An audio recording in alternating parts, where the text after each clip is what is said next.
Episode 2. Our mother died when I was 2, so I never felt her absence. She was a Graham from Montgomery.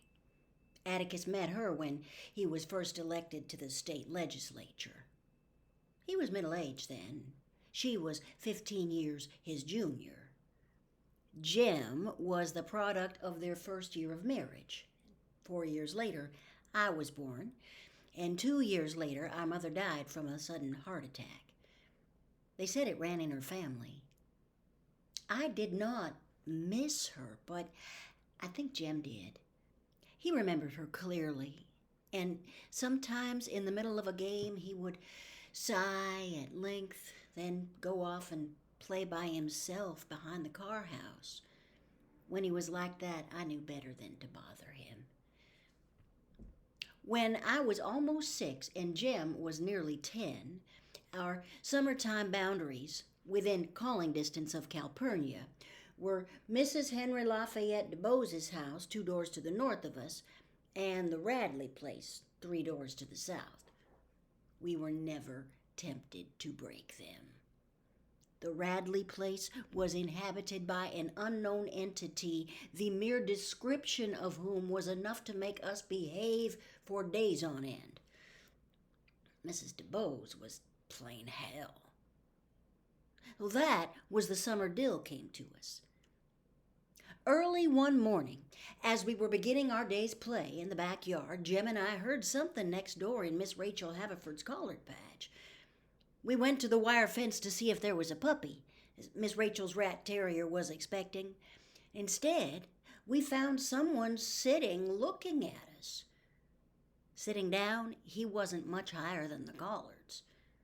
We stared at him until he spoke. "Hey." "Hey yourself," said Jim pleasantly. "I'm Charles Baker Harris," he said. "I can read." "So what?" I said. "I just thought you'd like to know I can read. You got anything needs reading, I can do it." "How old are you?" asked Jim. 4 and a half? "Going on 7. "Shoot. No wonder then," said Jim, jerking his thumb at me.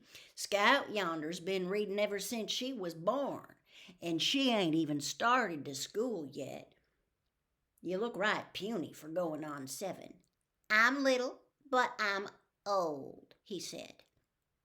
Jim brushed his hair back to get a better look. "Why don't you come over, Charles Baker Harris?" he said. Lord, what a name. "It's not any funnier than yours.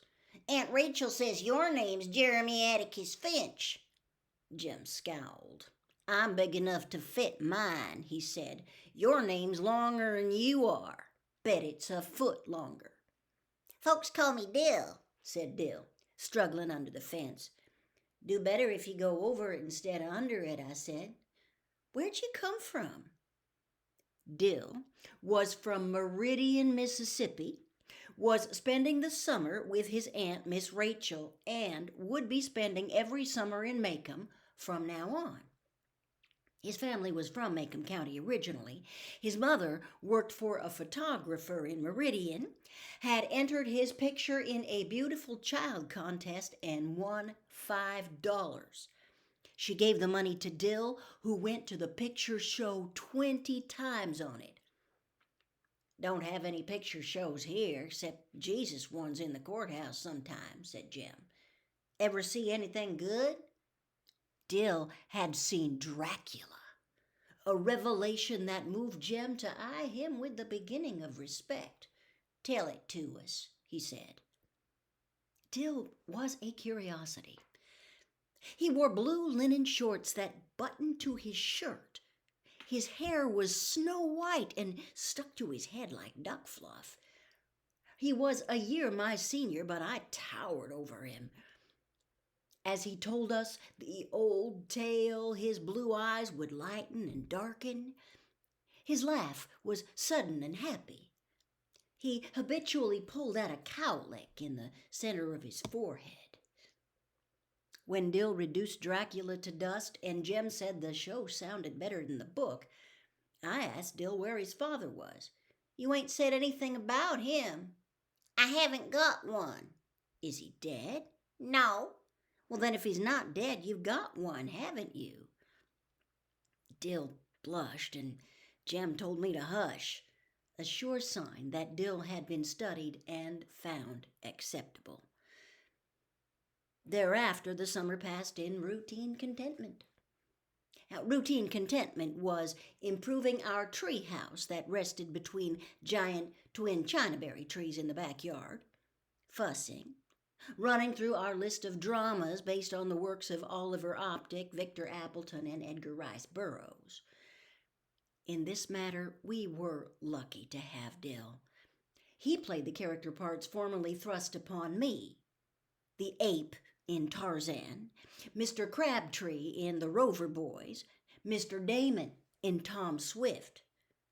Thus, we came to know Dill as a pocket Merlin, whose head teemed with eccentric plans, strange longings, and quaint fancies.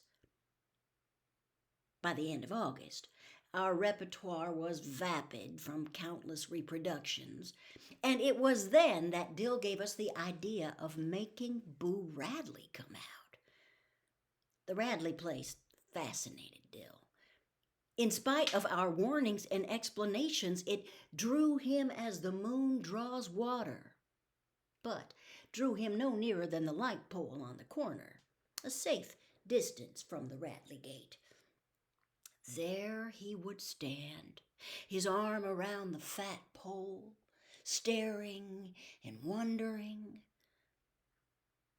The Radley place jutted into a sharp curve beyond our house. Walking south, one faced its porch. The sidewalk turned and ran beside the lot. The house was low, was once white with a deep front porch and green shutters, but had long ago darkened to the color of the slate-gray yard around it. Rain-rotted shingles drooped over the eaves of the veranda. Oak trees kept the sun away. The remains of a picket drunkenly guarded the front yard, a swept yard that was never swept, where Johnson grass and rabbit tobacco grew in abundance. Inside the house lived a malevolent phantom. People said he existed, but Jem and I had never seen him. People said he went out at night when the moon was down and peeped in windows. When people's azaleas froze in a cold snap, it was because he had breathed on them. Any stealthy small crimes committed in Macomb were his work. Once the town was terrorized by a series of morbid nocturnal events. People's chickens and household pets were found mutilated. Now, although the culprit was Crazy Addie, who eventually drowned himself in Barker's Eddy, people still looked at the Radley place, unwilling to discard their initial suspicions. A Negro would not pass the Radley place at night. He would cut across to the sidewalk opposite and whistle as he walked. The Macomb school grounds adjoined the back of the Radley lot. From the Radley chicken yard, tall pecan trees shook their fruit into the schoolyard, but the nuts lay untouched by the children. Radley pecans would kill you. A baseball hit into the Radley yard was a lost ball and no questions asked. The misery of that house began many years before Jem and I were born. The Radleys, welcome anywhere in town, kept to themselves, a predilection unforgivable in Macomb. They did not go to church, Macomb's principal recreation, but worshipped at home. Mrs. Radley seldom, if ever, crossed the street for a mid-morning coffee break with her neighbors, and certainly never joined a missionary circle.